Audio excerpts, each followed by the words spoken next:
Hello everybody, it's Rich220, and after a long waiting period, I finally decided to start putting the sandblast cabinet together.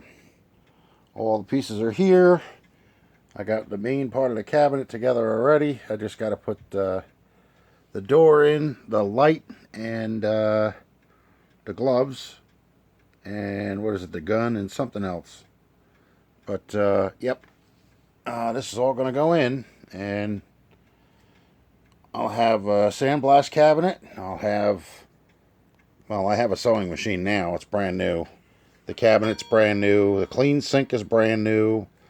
The tire changing thing is brand new.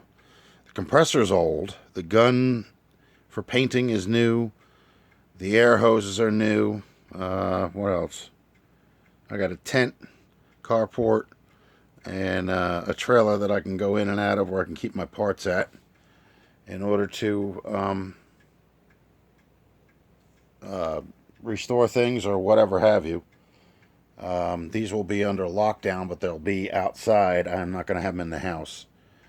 I'll have them out on the deck, and I'll have the compressor out there, as well as my clean sink, and they will all be under lock and key, so nobody can walk off with them.